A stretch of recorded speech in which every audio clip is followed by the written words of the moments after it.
At some point far in the future, historians will probably ask, what was daily life like in the early 21st century? Well, one thing we know for sure. Nobody will ever point to these two clowns and say, this was how you should have been stacking Benjamins.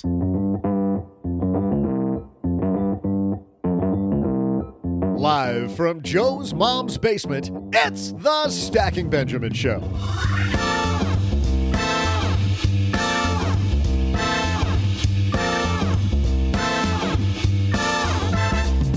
I'm Joe's mom's neighbor, Doug, and what a great show we have for you today. First, my hypnosis training kit just showed up in the mail. And second, visiting us from the Vice Fund, we'll welcome the guy talking about investing in all the stuff Joe's mom loves. Please welcome Jordan Waldrep. Plus, in our headline segment, some disturbing news on the life insurance front. We'll share those numbers and solutions with a call from USAA's JJ Montenaro.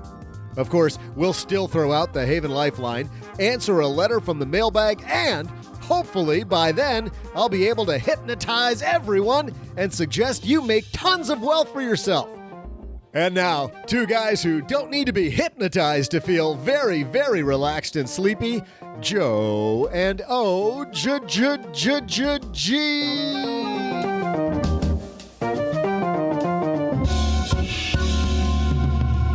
All you got to do for me is just put anything on television. Man, I'm out. You're out? Yeah. Yeah. Not for me, because I will get sucked into that stuff, and it'll be like, okay, I can do one more. I like that Seinfeld joke where his whole body's asleep except his thumb, which keeps pressing like the channel button. So, true story, that actually happens to my father-in-law. Really? He'll be just out asleep and just keep clicking channels? Because you know how like at night sometimes the local channels will turn dark, just all static. Sometimes you can hear from the basement,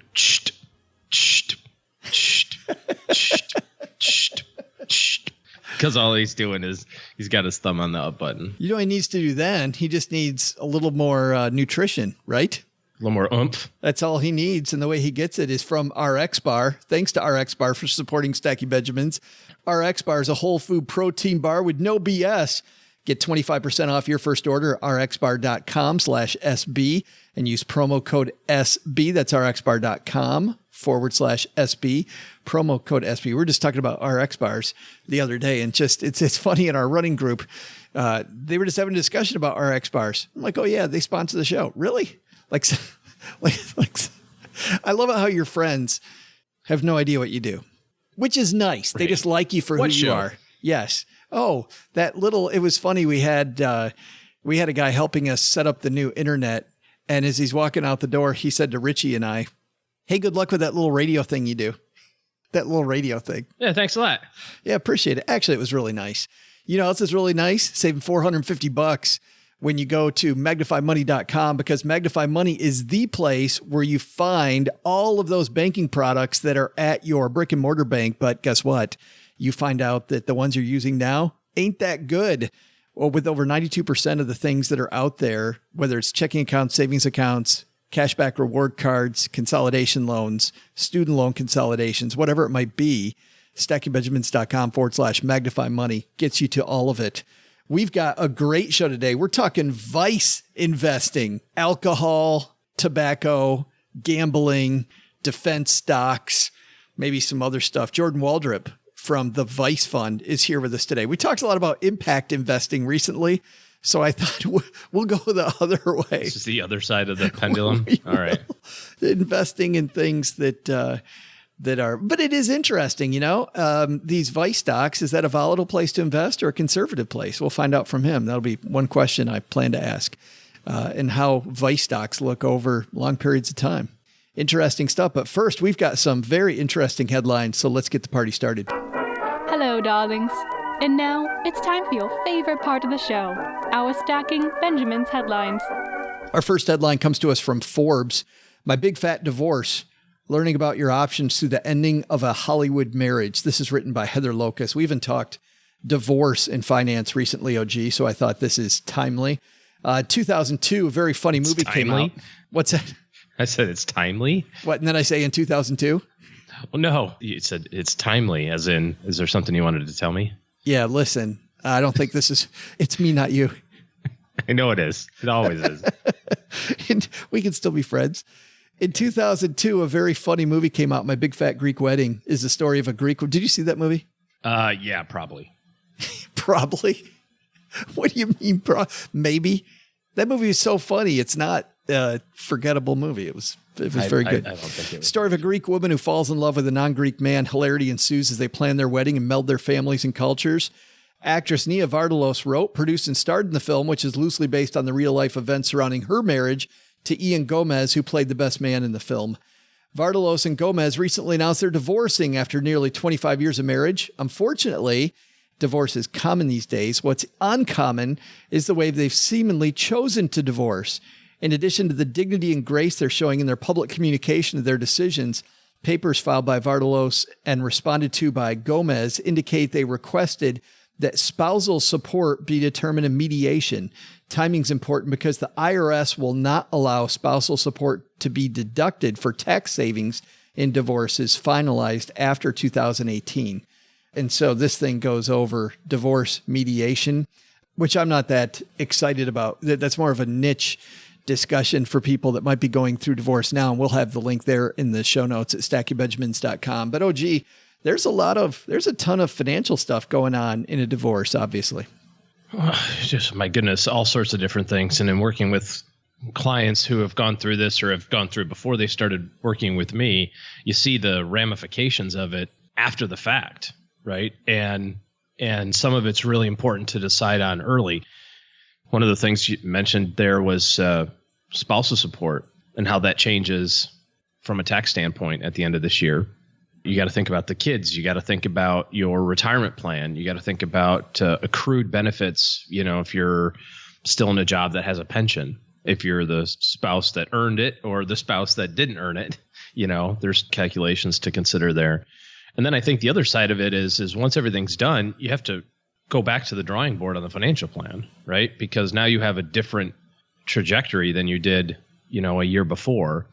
And that includes everything from revisiting beneficiary designations to updating your estate plan and wills and powers of attorney and all those sorts of things. I can't tell you how many times that I've sat down with somebody and you go, okay, Bob, just looking at your 401k here, who's Nancy?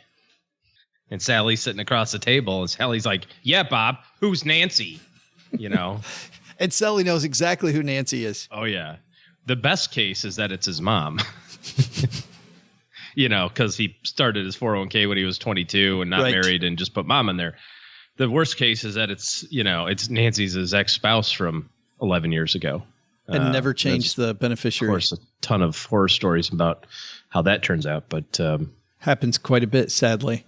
They have two ways that people work on divorces listed here. One is collaborative, using a team of experts to help you and your spouse come up with a creative divorce solution. This method has the same objective of working towards settlement without going to court. Each spouse retains an attorney who's well-trained in the collaborative process. Instead of sessions being led by a mediator, the negotiations occur with both spouses and both attorneys present, which is helpful when there's a significant imbalance in knowledge or power between spouses. An additional difference from mediation is that if an agreement cannot be reached, the collaborative attorneys must both withdraw from the case and each spouse must hire a new attorney to litigate the case. Holy cow, does that sound expensive? Yeah, it does. While that sounds harsh, the goal is to have both spouses and both attorneys extremely motivated to come to an agreement. That is the key, is get it done. And man, I've had clients before that had children together, no issue. I'm thinking of one couple, children together, no issue worrying about who was going to see the kids and when, whose house the kids would live in most of the time, all of that. No problem there. No problem with the pets, but they both wanted the house. And because they both wanted to live in the house, the thing stretched out for, I'm going to say 15 months. And you know what? They went through significant assets because neither one would bend on who was going to get the house. Yep. Very difficult. It's a expensive process, that's for sure. Second one was traditional litigation, relying on the legal system to execute what you decided or to decide for you. In this method, both parties engage their own counsel, and often most of the communication is done between the attorneys. possible to have a low conflict, quick traditional divorce where the spouses negotiate the terms of the divorce, use their attorney sparingly to advise them of the law, and write up the legal agreements. It's also possible to use a mediator for specific issues on parenting or finances when you're primarily using the traditional process. However, high conflict traditional litigation is frequently the most costly and lengthy type of divorce proceeding. You retain the least amount of control as the judge has a final decision-making ability. I definitely agree that in most cases, having very little communication between the parties and mostly just the attorneys going back and forth. Historically, attorneys, and while they serve a purpose, attorneys don't get paid to do it quickly.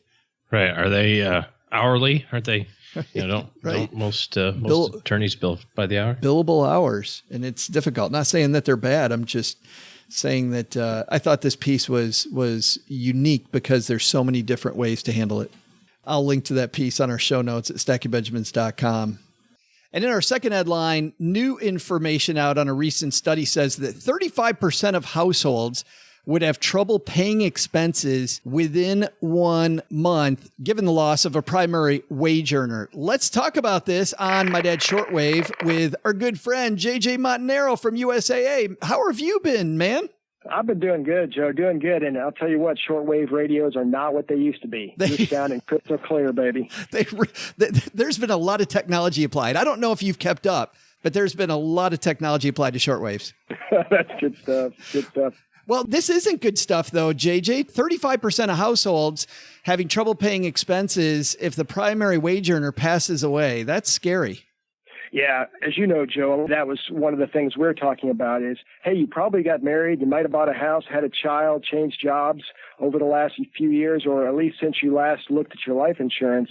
And so it's worth looking at so you don't end up in a situation like that, which to me, having to deal with financial obligations and not being able to meet them within a month when you're trying to cope with everything else that goes on when something like that happens is just, it's just not a good thing. You've seen some of the ugliness around the statistics about people not buying life insurance. Why the heck don't people buy life insurance?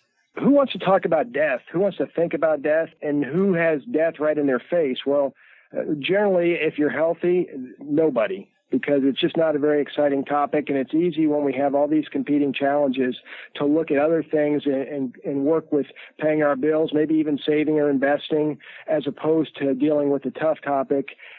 And there's a lot of misconceptions, too, out there in terms of how much it's going to cost, how much time it's going to take. So I think there's a lot of roadblocks in terms of life insurance, and that's why we see those numbers. When a financial planner like you sits down with somebody, JJ, and you're looking at a plan, where do you start on deciding how much life insurance is the right amount? I think we start with the goals, because while there are a lot of, you'll hear rules of thumb out there, 10 times your income or 8 times or 15 times. To me, as a financial planner, what I want to understand is what's going on. What would you like to see happen if something unthinkable were to happen? And so that could mean what debt you'd like to see paid off, what kind of income replacement you'd like to see and for how long. Do you want to fund the kids going through college? What other goals do you have? So I think if we really drill down into the details in terms of what somebody's trying to accomplish, then we can do a good job in creating the right type of life insurance plan. Any stereotypes around life insurance that just drive you crazy? You've got to have one or two. Yeah, I think the hard part is really the funny one, because it used to be back in the day, and I know you probably in your day wrote some life insurance policies. It used to be an onerous task with stacks of paper, trips back and forth, trying to get the client to re-sign what they missed, put the initials where they didn't get them. So there's no doubt historically it's been a tough task to apply for insurance, but we just had our second grandchild, not to date myself, this last month, and I sat down with my daughter and said, hey, you guys need to get life insurance. You ignored me last time. We've also got a 2.5-year-old grandchild. This time you need to do it. And she literally on the phone filled out the application all on her phone in 5 minutes while we were sitting there with Dad looking over her shoulder. So it's not that hard. And the other thing in terms of misconceptions would apply that was a surprise for her is just the cost. As you know, term life insurance is really inexpensive. Her and her husband, both around 30, $500,000 coverage each was about $60 total per month. So not a lot of cost for a lot of coverage. I'm still stuck on JJ Montenaro as a grandfather. Hey, you stick with that, stuck on that thought, because I still have a hard time when I hear it. it's turning my head and acknowledging that is me. You're going to spoil that kid rotten, JJ. I'll tell you what, grandkids, they're fun. I mean, you can spoil them rotten and feel good about it. Yeah. You guys have some great tools at USAA. Tell me where I can find those. Yeah, if you go to USAA.com/life, there's a life insurance calculator that will walk you through a calculation to help you get things right based on your own personal situation. So USAA.com/life. And you know what? If you're walking the dog or on your commute, we will have a link to that on our show notes page at StackyBenjamins.com. JJ, thanks for hanging out with us for a few minutes today. All right, great to see you, even though I didn't really get to see you on this radio. Next time I'm going to see you. I hope so. Thanks a lot. All right, take care. Thanks again to JJ. JJ's such a cool guy. OG. The big thing, though, here, it's so frustrating to see people that don't buy life insurance because they think it's more expensive than it is, and they think that that it's not going to happen to them. Kind of dovetail on that, too. I read an article, I think in the Wall Street Journal a week or so ago, about how still, even after catastrophe of the hurricanes and tropical storms last year in Texas and the previous decade in the Gulf Coast and Florida and that sort of stuff, still the vast majority of people don't have adequate replacement insurance for their house or flood insurance, kind of for the same reasons. Like, well, you know, it probably costs a lot.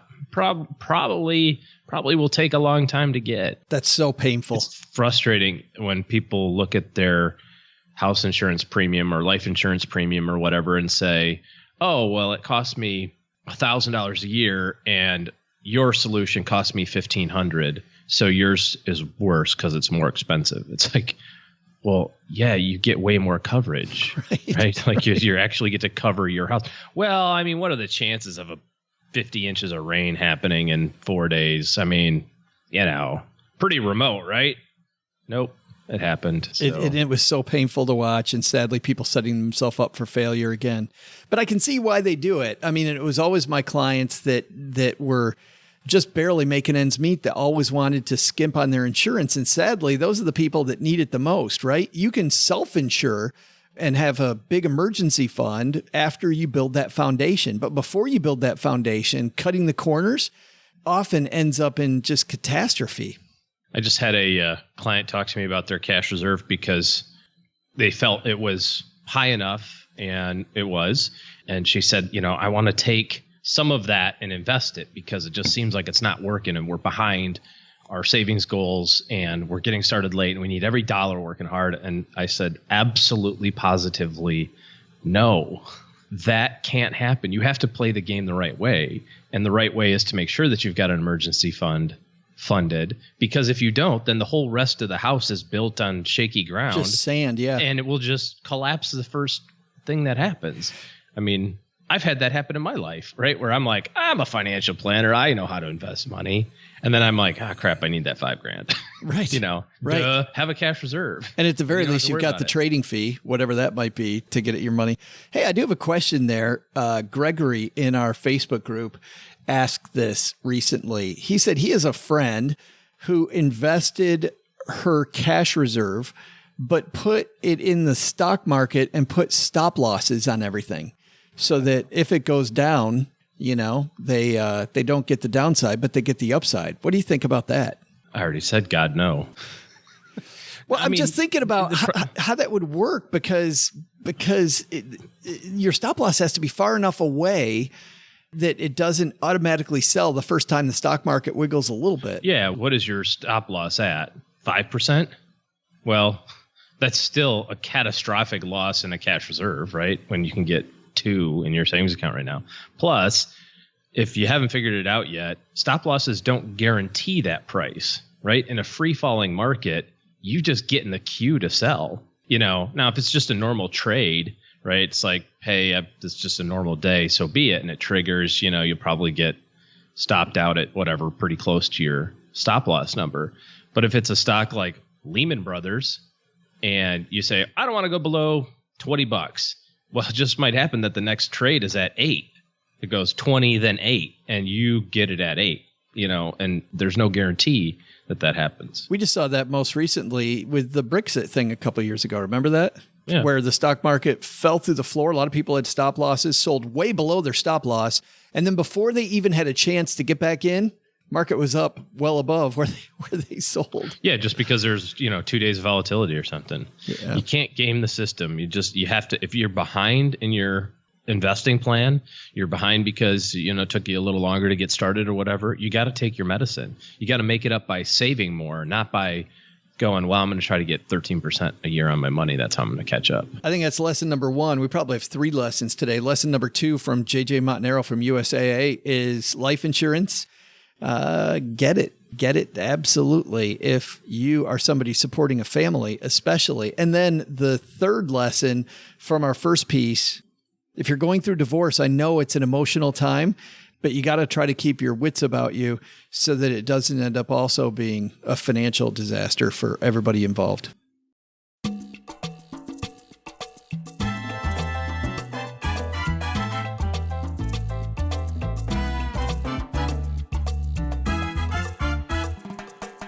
Jordan Waldrep upstairs talking to Mom. I love this guy. He is with the Dallas-based Vice Fund. You may have read his Forbes column. Jordan is the senior portfolio manager of the Vice Fund. Previously, he was a founder and principal at Blackfin Capital, acting as a portfolio manager of 2 equity portfolios. He also served as a principal at Hourglass Capital, where he's responsible for research and trading in a long-short hedge fund and several equity portfolios. He has his MBA from the University of Texas, McCombs School of Business. Hook 'em. There you go. And his bachelor's degree from Texas A&M. But how do you go to A&M and then go to Texas? I mean, doesn't it seem like those 2 schools not very friendly toward each other? But maybe we'll skip asking him that. But let's ask him about investing in vices. Say hello to Jordan Waldrep. And coming down the stairs, Jordan Waldrep. How are you doing, man? Doing pretty well. Happy to be here. I'm so happy that you made your way just a couple hours over to Texarkana to hang out with us. I have to ask you about your career because I wonder how a guy goes, you know what, Vice stocks, that's for me. That was a journey. That was definitely a journey. I actually started off on the biotech and healthcare side of the business. And I started working at a smaller firm doing research into dividend stocks. I was just attracted to that value aspect of it. I also, one time bought a biotech stock that I think went down 30% in a day. It's not uncommon in that space. And I just don't like having that happen to me. So I just got more attracted to the value side of the business, the dividend side of the business. And there's a lot of these kind of Vice type names in there. And when this opportunity came along to manage the Vice Fund, I jumped all over it because it just kind of intersected with that area of the market I like to invest in. It's so interesting because I think when people think Vice, they think volatility just in their head. Oh, no, you got to be a volatile person to drink or smoke all the time or whatever it might be, whatever your vice might be, gamble. But when I look at you on Morningstar and I look at the long-term volatility numbers, these are really not very volatile stocks when you compare them to the S&P 500. No, they aren't. And there's a lot of reasons for that. Some of them could be because they have high dividends. That helps to stabilize the stock. One of the biggest reasons is that a lot of the people who are buying these products are consistent in good times and in bad. So earnings are more predictable, which means that, if you know what's going to happen a little better, you can price it a little better, which means there's less volatility in the stock. Makes it a little safer from that perspective. Yeah, that was kind of surprising to me. And dividends, what's your average dividend in the portfolio? It varies pretty widely. I would say on average, you're talking about a 1% dividend yield. Okay. Most of the gaming stocks, they don't pay any dividends, but some of the tobacco stocks are 5.5%. I was going to ask you about that next, Jordan, just the different types of stocks that we're talking about. Give us some names that either have been in the portfolio or that you look at or might be in the portfolio now. Well, as far as names that are in the portfolio, the Vice Fund focuses on 4 areas. You've got alcohol, which, those are things like Heineken, Diageo, Brown-Forman, Stars, Constellation, always refer to it by the symbol, can't help it. Then you've got, gaming, you're talking about the big boys there, Las Vegas Sands, Wynn Casinos, MGM. In defense, you're talking, again, we tend to focus on the bigger names, Boeing, Lockheed Martin, Northrop Grumman. And then tobacco is our 4th one, and you've got Philip Morris, and Altria basically are the leaders there, but we have investments overseas there as well because there's some opportunities there. Can we dive into those areas just a little bit, because I'm interested in where you see those kind of going? First of all, let's talk about alcohol, since you brought that up first. Beer, you've got this big craft brewing thing going on. I mean, I can't go to another town without having to stop and try out their local brews. How's that change? Well, how's that changing the game? Well, it depends on where you're looking, right? So with alcohol in particular, there's a big market that's opening up in Asia, emerging markets. That's driving specific names. When you're talking about the craft brewery movement here in the United States, that's a bad thing for a lot of big players. Molson Coors is taking more and more share every year of the light beer market as it shrinks. I don't want to be in that business. That's a tough spot to be in. But Heineken, they've got great opportunities overseas and in South America. Diageo, you're talking about more on the spirit side, but there's opportunities there as people are getting better incomes, more middle class, more urban in Asia. What about the wine business? More and more of my friends seem to be up on wine than they used to be. You know, there's that comedian Jim Gaffigan that said, kind of famously, if I know all the names of the wines on the wine list at a restaurant, does that make me an alcoholic? I think lately the answer is probably no. Well, I appreciate Jim Gaffigan quite a bit. That was a good reference there. The thing about wine is that it is the most popular beverage pretty much among millennials. Millennials are the largest consumer group in the United States. They're bigger than the baby boomers. And so there are names that we can invest in that are levered to that taste profile. And that means something like Constellation Brand. When it comes to hard alcohols, what's changing there? The big thing that's changing there is you have a move with the craft cocktail movement, similar to the craft beer movement. But the difference is where people are pursuing these more interesting, more developed flavors, they're still buying the big brands. So these are big, generationally established brands. You can't make a new Campari, you can't make a new Johnny Walker. And you can make smaller ones and try and make them grow into something. But it's very difficult to have a Tito's come out in the bourbon space, Yeah. These are established names. These are products that take a long time to make. And you can't just jump in. Two guys who like to brew beer can go start a craft brewery. You can't do that with bourbon, and you can't do that with tequila. Doesn't stop mom from trying, though, dude. No. Especially those Baptist moms. Doesn't. That's right. Absolutely. So many jokes there. It's so little time. Yeah, we'll just let it go. We have another podcast that's a 5-day-a-week, very short show called Money in the Morning. And we did this headline that I'm sure you saw, and I read about you talking about distilleries on Forbes, where you write often. It was a story about a distillery where a wall fell, and you might have seen this story. A wall fell, and they had to test the river. Apparently, the fish had a really good day that day, or a really bad day, depending on how it went. But then the second wall fell, I believe, just last week. And I'm wondering, when you see news like that, if you are either a shareholder of that company or you're evaluating that company, what does news like that mean? Well, when you're talking about a situation where it's a limited product, the thing that happened there, I believe that was in Kentucky, right? That's right. It was in Kentucky. And it was a bourbon storage facility. What that matters is that those products, you can't make them tomorrow. If you want to make vodka, we can ramp up on production. We can have a giant vodka supply available in weeks, basically. Order your ethanol from MCI products and you're ready to go. With bourbon, it's different. You've got to wait 6 years just to have the product to mix together to ship off if it's going to be bourbon, typically. I mean, you can do it in 2, but it takes longer. And that limit in production, same way with scotch, same way with some of these tequilas, it makes it to where the pricing is important. There's a price point where people are going to seek out other products. But when you have something like that, it's good for other producers. Other producers mean they get to drive up their price a little bit. Oh, that's interesting. So you look at other names then and say, well, maybe other people are going to benefit because of this. Right, because there's only a certain amount of bourbon available. Yeah. I mean, Kentucky has tripled their bourbon production in the last 18 years. And that's not to say anything about the bourbon production that's around the country. We just passed the 1968, I think, record for production in bourbon, and there's no end in sight on that stuff. Let's move on to gaming. Yeah. I just got back from a trip to Las Vegas. Very happy to report that I beat the odds, which does happen every once in a while. So that means I made like $4. which I, promptly turned around and spent in a restaurant somewhere that's run by that same gaming company. Where do you see that moving as we see gaming in different states now? You're in Dallas, just north of you. There's a huge casinos moving all around the U.S. and elsewhere. You look at Macau, other gaming centers. What's going on there? There's really three big things driving gaming. The first one's Macau. People have heard about it. It's a big deal. When Macau first liberalized their process, they were doing $2.2 billion in revenue back in 2002. They're doing $33 billion now. And it's volatile because it's China, but it does appear to continue to be growing. The second thing you just had legalized sports betting in the United States. There's a lot of debate right now about how big that's going to be, but it's somewhere on the order of $38 to $50 billion in revenue in total possible. That's if every state had it, right? So that gives us an idea of the capacity. So there's a good opportunity there. And then the third thing that's going on is Japan. No one talks about this, but Japan's in the process of legalizing casino gaming. Oh. Yeah, that's a big O. That's it. Yeah.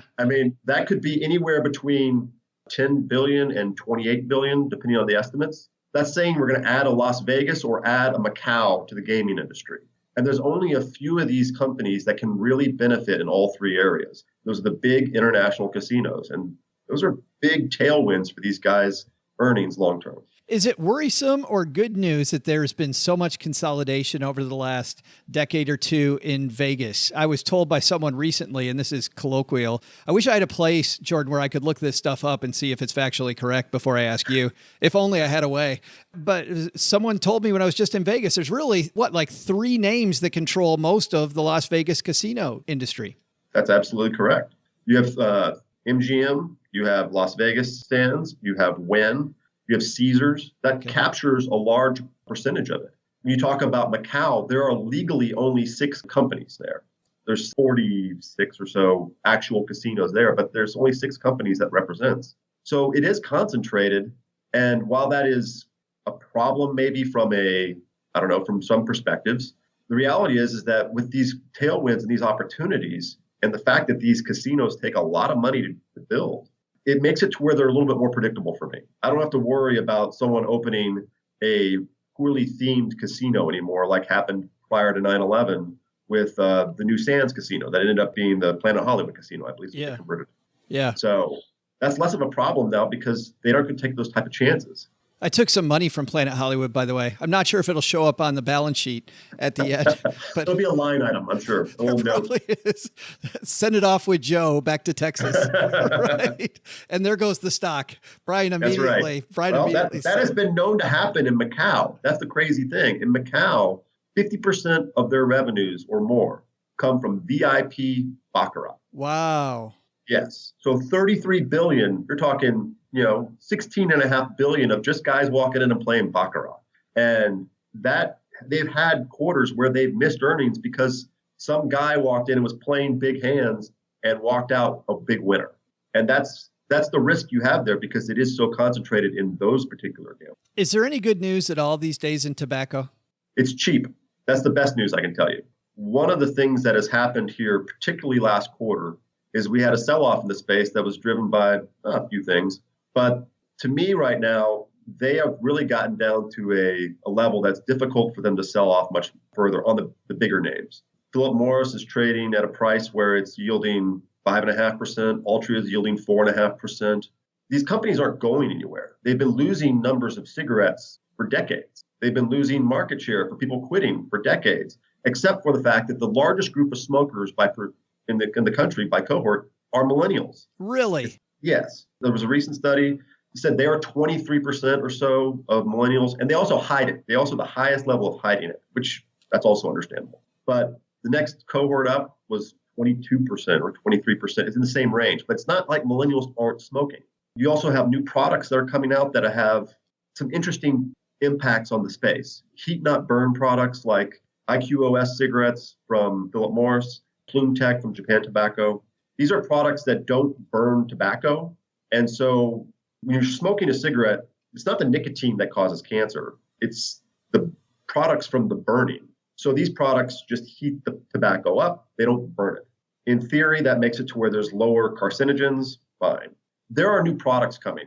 Whether or not they're safer or not, I'll let the FDA decide that.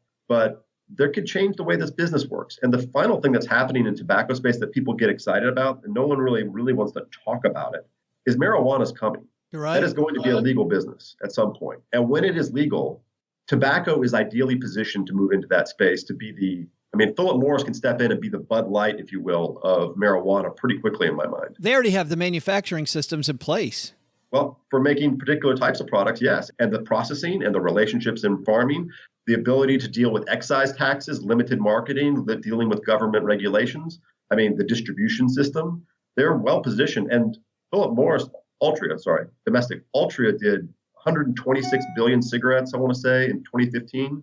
They did 116 billion in 2017. That's 10 billion cigarettes just gone that they could do other things with if they wanted to. Wow. Defense. We didn't talk at all about defense yet. Obviously, right now, we seem to have a lot of tension around the world.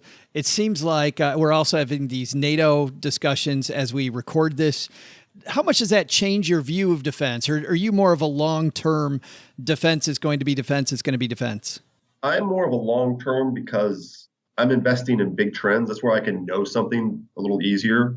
I try to avoid the noise month to month, summit to summit, if you will, in this space. Is it probably better, by the way? Well, the reality is that, so we recently had the NATO summit. There was demands that our NATO allies increase their spending. The 2% mark was discussed of GDP. That's nothing new. This is something that people are talking about now as if President Trump went in there and started rattling cages, demanding people spend more money. This started a few years ago. This has been a long-term complaint. And in 2014, there was an agreement that they came to, or informally, to raise spending, and there was goals set. And I believe the numbers were, it was 3 countries out of NATO were spending 2% of GDP at the time, and it wasn't the 3 you'd want. It was like Greece and Turkey and Great Britain. I think was under France. Of course, it would be Greece. Not to get political, but that's where all the money is. I don't know if you know that. Yeah. Well, when you only do 3% of $50, right. So they're on pace, I believe, to hit 8 this year. So 8 countries to hit that 2% mark. That was on a recent study that was done, 5 months ago. They said they looked like 8 would hit it. And the goal is to have 15 hit it by 2024 or so. So this was already in place a while back. More spending by NATO allies just means more money being spent in the space. That means defense contractors in those countries will have opportunities. But a lot of times, when Sweden orders a helicopter, it comes from United Technologies in parts, and then they assemble it there, and it's the Swedish version. But it's still an American contract, So this type of thing is a good opportunity for these companies to expand their markets. The U.S. is spending more on defense anyway. President Trump asked for a 10% increase in military spending last year. He got 18, and a lot of that is long-term projects that are F-35, B-21, the Virginia-class submarine, the next generation of aircraft carrier. These are big projects that are going to go on for decades. So it's a growing space. And that's to say nothing about cyber warfare as well, which is just another one that's growing 35% a year, basically, as far as spending. Yeah, I can't. That's a whole different. You and I could sit and have a whole 20-minute discussion just about that one area alone, and we're barely touching it. The ticker symbol for the Vice Fund, if you want to check it out, is VICEX. Your fund has very low turnover, and turnover, for people who don't know what that is buying and selling. You guys don't do a lot of that. Why is that? Well, part of that is my approach. It's been higher in the past. I'm investing in long-term trends. I'm looking in these 4 spaces, and I'm looking at what is driving gaming, what is driving alcohol, what is driving these names. I'm looking for what's expensive and what's cheap and trying to adjust the portfolio there. But most of the time, I just want to be in the right names, and I feel like I've found them. I don't need to trade around. It seems like, no, that's a great answer, because I think that's the approach I think most of our listeners should even take, right? Don't worry about these short-term things. I love when you said that, because it's a great lesson. I think too many individuals think they have to trade all the time. And when I talk to a pro like you, you don't trade all the time. Why should my buddy down the road be trading his stocks every third day based on what the dude in the next cubicle is telling him to do? I really think one of the hardest things to do in this business, especially for someone in my position as a portfolio manager, is to sit there and watch the market all day, every day, but take the long-term view. It's looking at the trees in the forest all the time and trying to keep it as a big picture. It's very different. It's one of the hardest things to do. Your fund in this super up market we've had right now, Morningstar, for better or worse, compares you to the S&P 500. So based on the conversation we've had, you're going to lag the S&P 500. I imagine based on the defensive tack that you've taken that we've talked about and the type of stocks these are, where you've gotten it back over it. Because when I look at your long-term track record, Jordan, the long-term track record numbers are fantastic. I guess that's because when the market goes down, you guys don't go down as far. Is that why? No, it's not really that. Honestly, there are big growth trends in these spaces. These emerging market stories that I talked about earlier. Yeah. I mean, China is right now passing the United States as the biggest middle-class spending country in the world. Not per capita, but in total. India is going to pass us by 2030. That's an enormous number of people making more money and spending more. And they're not buying iPhones. They're buying a beer. Yeah. They're opening a bank account. They're buying a bottle of scotch. These companies have great growth opportunities, and they're kind of ignored because they're a little socially taboo. They tend to be a little cheaper than the market. So we're getting growth on the cheap. And while we're concentrated, and that'll cause us to disconnect from the market at times, the overall trends and the overall opportunities are there. And we're very positive about our future in the Vice Fund with the names we have. Yeah, well, I love talking to you about it. Anytime we get to talk about alcohol and gaming and have some fun with all that stuff, we could leave defense for another day. That's not as fun. It's not the one that is entertaining to have a beer over, right? Absolutely right. Is there anything changing with the Vice Fund? Anything about your approach that is maybe new or new ideas? Well, there's something we've been following for quite some time is we've been watching the developing interest in the cannabis market. And while we're not going to make marijuana the fifth vice, if you will, anytime soon, we have started investing in the space. Where it's legal, where it is the stocks are legal, we have started looking at trying to find the right names that would fit with our approach. So we've recently opened 4 or 5 positions in Canada in the legal Canadian marijuana market. And our focus is on the companies that have international reach, because this is a Western world trend. The trends towards legalization for medical or for recreational just offers a tremendous opportunity. And Canada next year, in the next couple of years, should be a $7 to $8 billion market there. That's fine. But what I'm thinking about long-term with these names is who can compete in the United States, who can compete in Germany, who can compete in Australia, because these markets are opening up. They're not opening up the same way, but we want to have the names that can benefit from it. Cannabis already legal in those countries you mentioned? In various states, between levels of legality depending on medical or with, Canada's the only one where it's legal from a recreational perspective, other than, I think, Uruguay. But they're the first G7 country, so it's a step in the direction that the trend looks like we're going towards. Awesome. By the way, if anybody wants to check out the Vice Fund, I'll have a link to the Vice Fund in our show notes page at stackingbenjamins.com. Jordan, thanks for coming down and hanging out with us for a few minutes. It's been my pleasure. Hey there, trivia fans. I'm Joe's mom's neighbor, Doug, and in a second, we'll tackle your trivia question. But first, it's here! I have in my hot little hands the Idiot's Guide to Hypnosis. Okay, so let's try this. Get some beads, yada, yada, yada. Oh, here it is. Slowly move the beads back and forth in front of the subject's eyes. Yeah, okay. Oh, hey, here's a hypnosis meets business question for you. What field, used often in the sales community and developed by a couple of researchers named Bandler and Grinder in the 70s, emphasizes tactics from hypnosis like mirroring, suggestion, and colors? I'll be back with the answer just after I finish Chapter 3 of this book. Teaching people to squawk like a duck while hypnotized, it's gonna be awesome.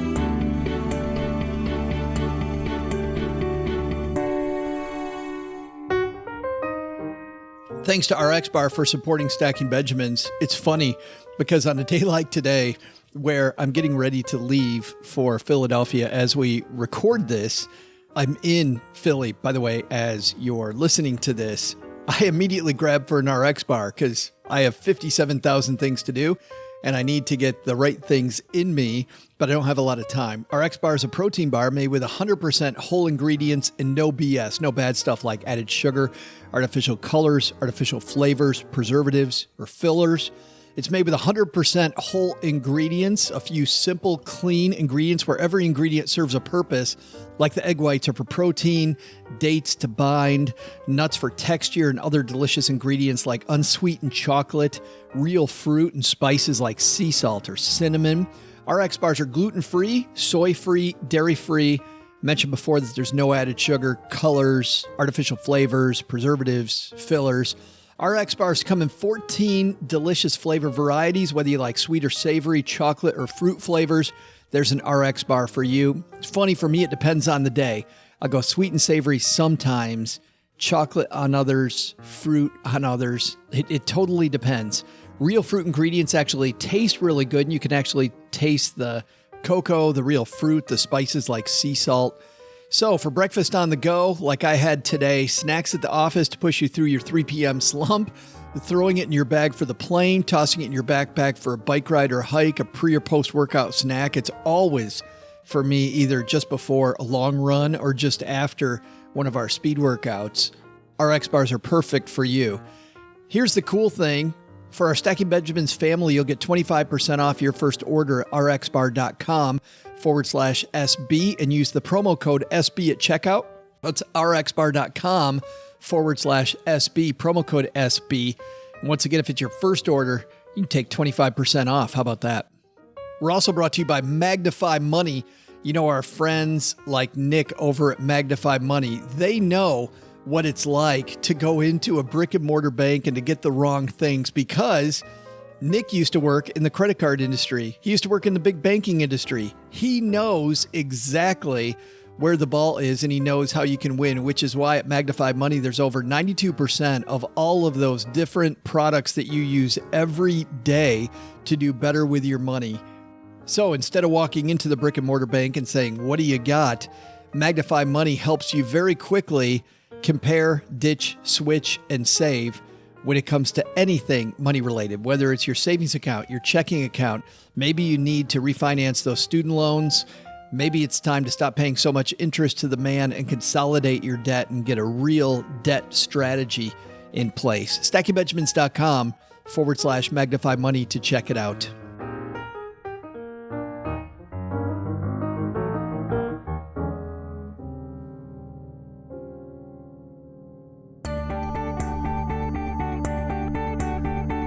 Hey there, trivia nerds. I'm Joe's mom's neighbor, Doug, and this is a great book. I'm going to get OG to walk around the basement like a duck. Better yet, every time someone says the word mutual fund, he's going to start crowing like a rooster. Oh my God, it's going to be so good. Okay, all right, okay. First, your trivia answer. The question was this: what field, used often in the sales community and developed by researchers Bandler and Grinder in the 70s, emphasized tactics from hypnosis like mirroring, suggestion, and colors? The answer? While largely disproven by the scientific community, many salespeople still use suggestive techniques from a field called neuro-linguistic programming. Neuro-linguistic programming. That's a hard thing to say. Speaking of programming, let's work on how we'll program OG to squawk like a rooster every time someone says the words mutual fund. Okay, let's see here. Page 37. Wave the beads back and forth slowly in front of the subject's eyes. Okay, man, that's really making me feel relaxed. It's kind of nice. Keep going. Okay. Telling them that they're getting sleepy. Okay, yeah, you're getting sleepy. Yep, I'm getting sleepy. Okay, now put the suggestion in their brain. Got it written right here. Whenever anyone says the word mutual fund, you'll squawk like a chicken. Okay. Wow, I'm really feeling this. Okay, snap your fingers.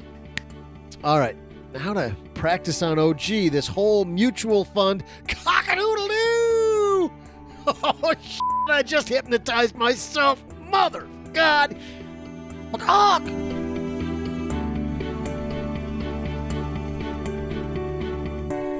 Thanks to Jordan for stopping by. Hey, OG, you ever use NLP or learn NLP?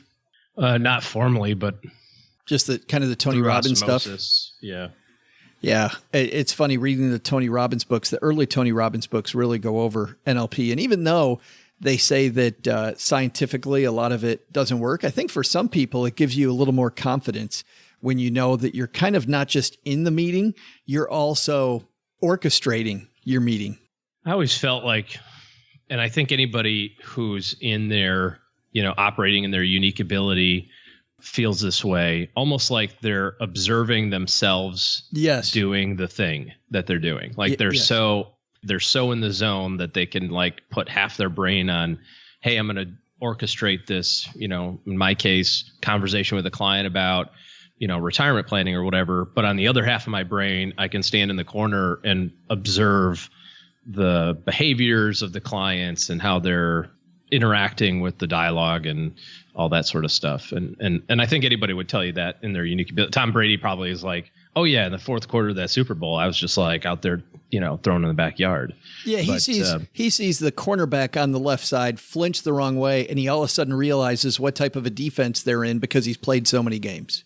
Yeah, he's just next level stuff. So I think NLP is kind of that in some regards. Yeah. Kind of being in your own mind strong enough to step out of your own mind. I don't know how to say that. I think that was kind of my point, was that even though pieces have been disproven, I don't think if somebody listening is in sales, that would dissuade me from learning it. I think it's still some powerful stuff.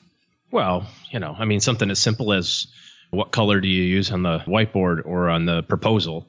When you write a paper for English class, your teacher, your English professor, does not highlight everything in blue that you did wrong. Right. They redline it. That's actually a saying. When you go into Microsoft Word and you edit something, it's redlined. So, there's something that draws your attention to, oh, goodness, there's something incorrect here. And so, if you're writing on the whiteboard for a sales presentation and it's in red, and you want to draw your attention to it, or you want somebody to feel negative towards something, randomly grab the color red. That stuff is legit. Stop signs aren't green. Which on the other side, when we talk about investing and I go to the whiteboard, I write nothing in red. I write it all in green.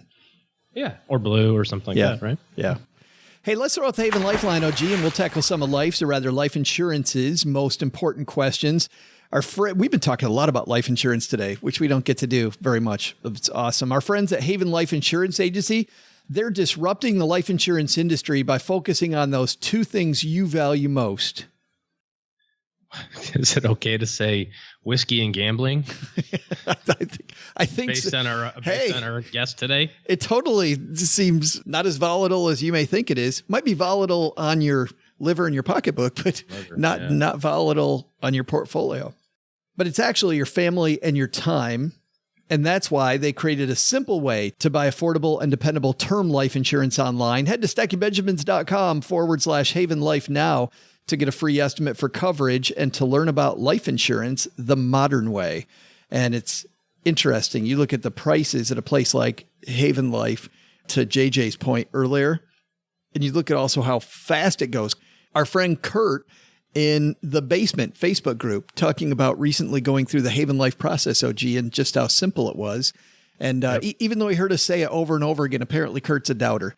Because Kurt's like, wow, anybody realize how fast that was? Yes. That's why we asked them to sponsor this segment. Tyler wants us to throw out the Haven Lifeline to him today. Say hi, Tyler.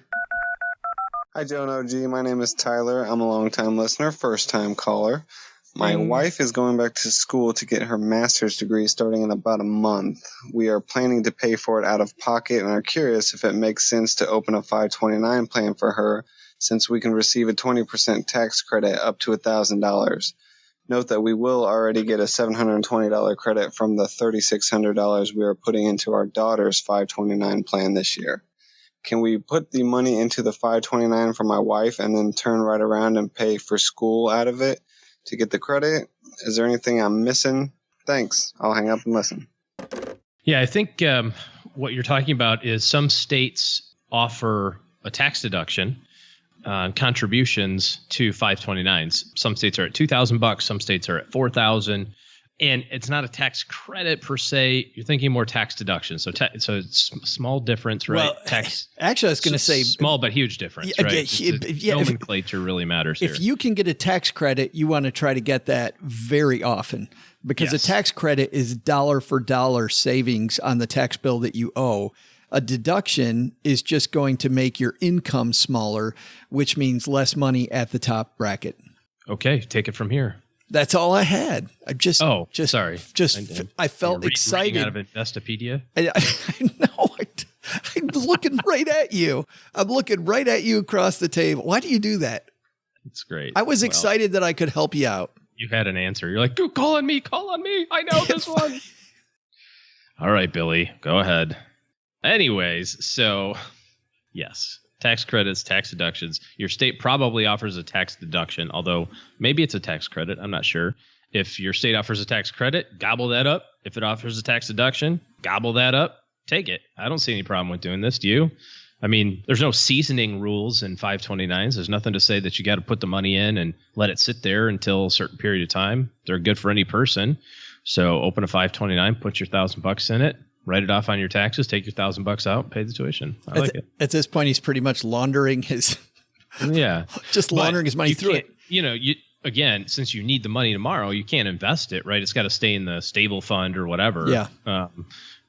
The big issue. I wouldn't do anything beyond the tax deduction amount because I'm not sure that there's huge benefits there. But the big issue here in my head is some 529 plans have front end fees. So if he's got front end or back end fees to put the money in or take it out, I wouldn't do that 529 plan. In some states, you have to be in that state's plan. Yeah, so you got to be in their plan. So read through the fine print and find out what the cost of new money is, right? Yeah, the cost benefit. And then the second thing is if you do the math and you're really not going to get that much money in a tax break, then you start looking at the value of your time. And is it really worth your time? Well, and remember that 529 plans are reimbursement plans technically, right? So while I've never run into any problem ever getting money out of a 529, you have to technically prove that you spent it already. And so it can be very frustrating, if you were to get audited or something like that. Not that you haven't spent the money, but you have to keep all this record keeping and stuff like that for a while. So not hard to do, but yeah. Thanks for the question, Tyler. Guess what? Tyler's getting the Haven Life Stacky Benjamin's Greatest Money Show on Earth t-shirt. And yes, all you have to do is ask your question via the Haven Lifeline, stackybenjamins.com/questions. Get you there. Click that link and you'll see the Haven Lifeline. Also, we give that away to even do our Friday callers if you do it that way. Doug also just brought down the mail. I love the fact that Doug seems to be super interested in mutual funds lately. That just never gets old. This letter comes to us from Paul. Hey, Joe and OG, I'm hoping you can answer a question that I have been unable to find the answer to online. I'm 44 years old, and I have my own retirement at 55. I'm considering taking advantage of the IRS's separation from service rule. However, most of the 401k funds are still in a prior employer plan. I left the money there since my prior employer was a large company and had very low expense ratios in the funds inside the plan. My current employer is smaller and fees in the plan are higher. Anyway, in order to take advantage of the separation from service rule, does my separation have to be from the employer whose 401k plan I intend to draw from? If I have to roll my money to my current employer's plan before separating, that's fine. However, would it need to be there for a certain period of time before I storm out of the office? I mean, separate from service? By the way, your show is the best. I haven't learned anything yet except how to pronounce Bloom, but I'm holding out hope. Thanks, fellas. Thanks for the letter, Paul. OG? Yep. It's got to be the company that you're separating from. So he's got it nailed completely. No time limit on again, seasoning the money, like we talked about with 529 a second ago. Just roll it over there, leave it in cash? Well, I mean, not in cash, right? You want to invest it like your normal asset allocation would be. Well, right. But if he's taking that money to live on right now was my point. And he's trying to get around, the hurdle of. Yeah, I understand. But all that money will be, let's say that he's got at 55, $1 million, right? And 300,000's in the new plan, 700,000's in the old plan. You're going to convert that 700,000 into the new plan. You're not going to keep 700,000 in cash. You're just going to keep whatever you need for distributions for a little while. But he's already separated from service from the old company. Why wouldn't you just say, hey, I separated from service. I'm taking it out of that one. Because you have to leave in your 55th year or later because he's already out and he's 40. Yeah, so gotcha. Thanks for the question, Paul. You've got a question for us. Head to stackingbenjamins.com. And by the way, the Haven Lifeline, we're catching up on quickly because we have been recording ahead. So if you're looking at having us answer your question quickly, that's the number one place to go. stackingbenjamins.com, and you'll see the questions tab across the top. Last thing here, if you're looking for good financial help in your corner, OG's taking clients. So head to stackingbenjamins.com, letter O, letter G, and that will lead you to his calendar, and you can begin talking about getting your house in order, whether it's with mutual funds or whatever it might be. Lots of vice funds. Coming up on Friday. Well, you know what? Doug's going to handle all that stuff. But Doug, what should we have learned today, man? So what did we learn today? First, investing in vices? Maybe that's not as volatile a strategy as you'd thought. Second, take some advice from JJ Montenaro at USAA. Life insurance? It's probably time to check and make sure you have the right amount. But the big lesson? When picking a mutual fund, cock-a-doodle-doo! This is not funny, you guys. Stop laughing. I can't help it. Special thanks to Jordan Waldrep for visiting us today from the Vice Fund. You'll find a link to the Vice Fund in our show notes page at stackingbenjamins.com. Thanks also to JJ Montenaro for joining Joe's Dad Shortwave today. We'll also share a link to USAA's life insurance tools at stackingbenjamins.com. This show was created by Joe Salcihai, produced by Richie Rutter-Reese, and engineered by the amazing Steve Stewart. Online, visit us on Twitter at @SBenjaminsCast or on our Facebook page. Shannon Cowan is our community manager and social media guru. I'm Joe's mom's neighbor, Doug, and if you could only know what it really smells like down here. SB Podcasts may receive payment on the show from sponsors and guests in the form of books, giveaway items, discounts, or other remuneration. There's no way you would take advice from these dorks, but like Joe's mom always says, don't take advice from people you don't know. This show is for entertainment purposes only, and before making any financial moves, consult with a real financial advisor. And finally, thanks to Joe's mom for hiring a real hypnosis pro to fix this little rooster issue I seem to be having. Anyone want to buy a book on hypnosis for idiots? I'll sell it cheap.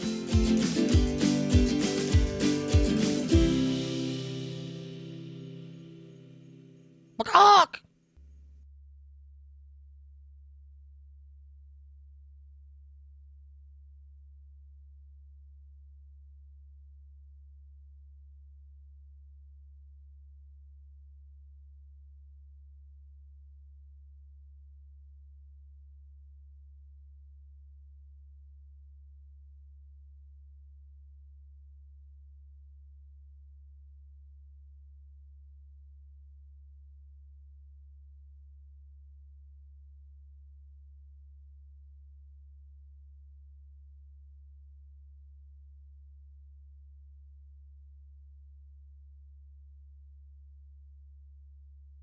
Welcome to the after show.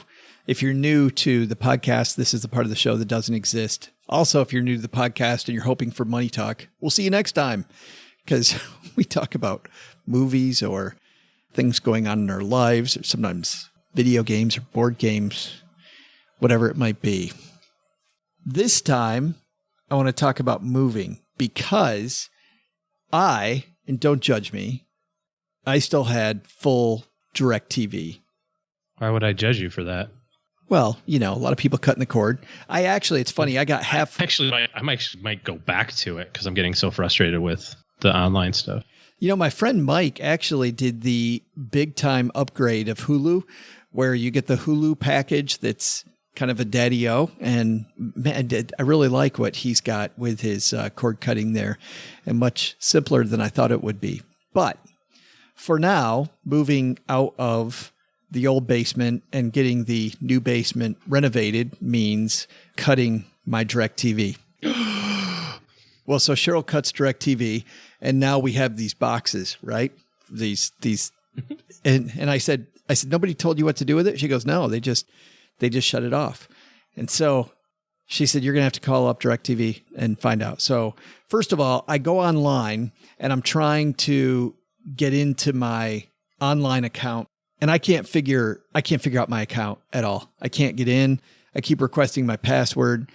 It tells me that I can use, my email address, and I go through many passwords. I look at my password manager. I can't find it anywhere.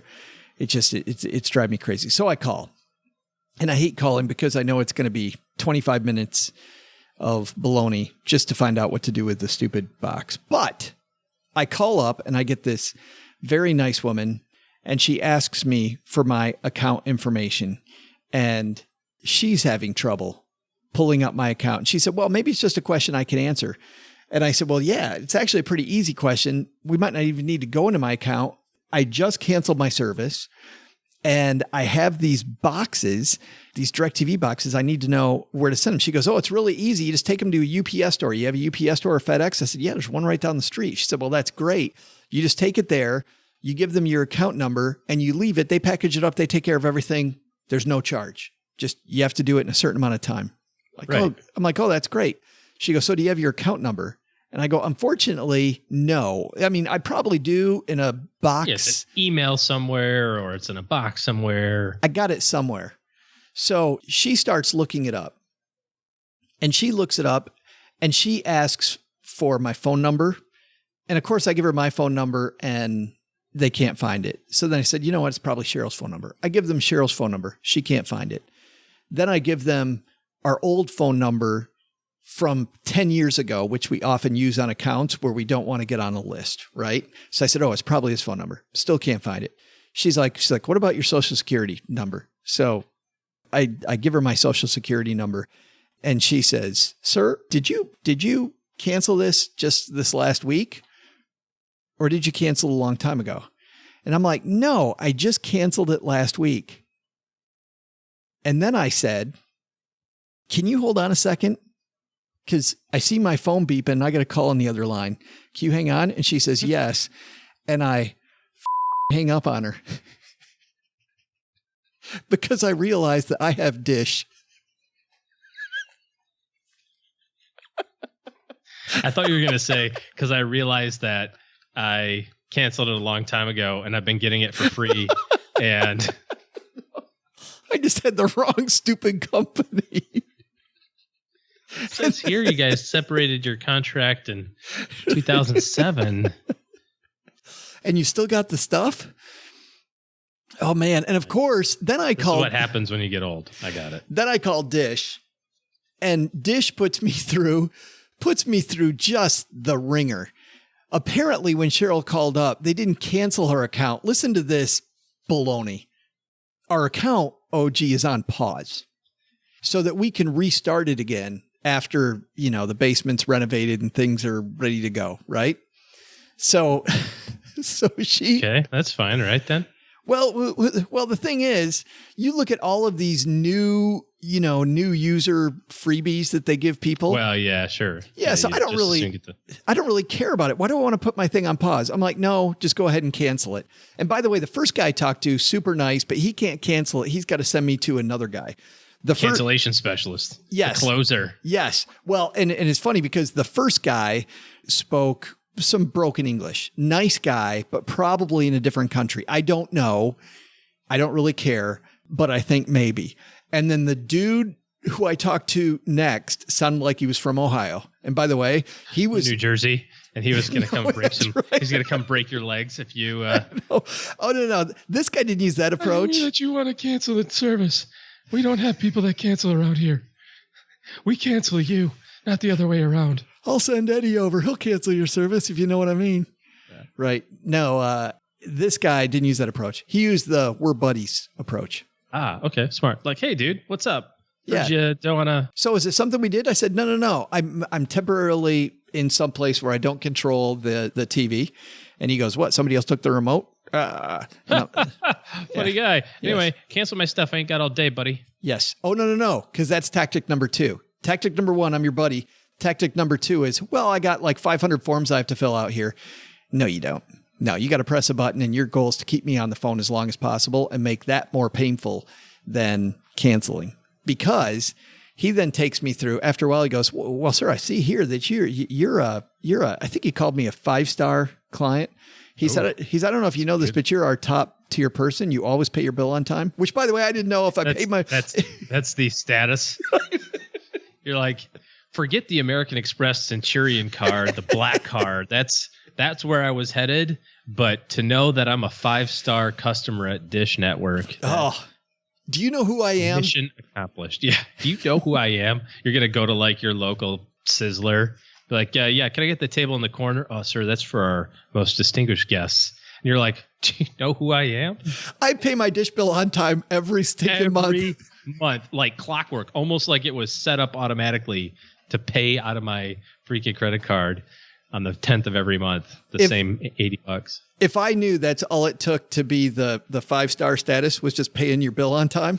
Well, you just be the 2-star status and let them cancel it. Be like, okay, cool. Well, I'm going to stop paying now so I can be a 2-star. You guys want to fire me? So he said, wow, that's great. You know, you're our top star. And by the way, you're getting offers, Joe, that I can't get. And I'm like, yeah, offers? What offer? I don't know what offers I get. Of course, it's a Dish Networks, right? That goes directly in the circular file. So I'm like, I don't, what offer? Maybe I'm missing out on all kinds of entertainment options that I can't live without. And so he goes, you probably just want to keep this paused until you move again. I'm like, well, I don't know. Now my nose is going to start to grow. Cause I go, well, I don't know when I'm moving again. January 2nd. Don't know when I'm going to move again. Don't know how long we're here. So let's just go ahead and cancel it. Well, sir, it's no problem to keep it paused. That'll be, no, that's fine.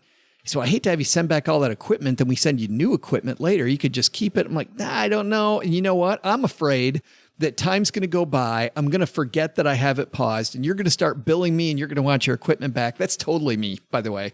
I'll all of a sudden go in like a back closet and go, what's this Dish Network stuff?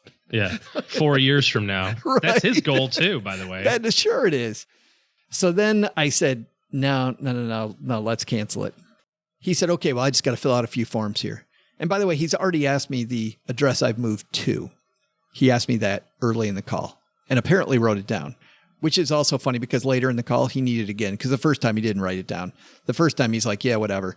Okay, 1, 2, 3, 4, Anywhere Street, yes. USA, America. Yeah. Got it. Yeah, all right. I'm so confident you're not going to actually get off Dish Network that I'm not even writing this down. I take that dare.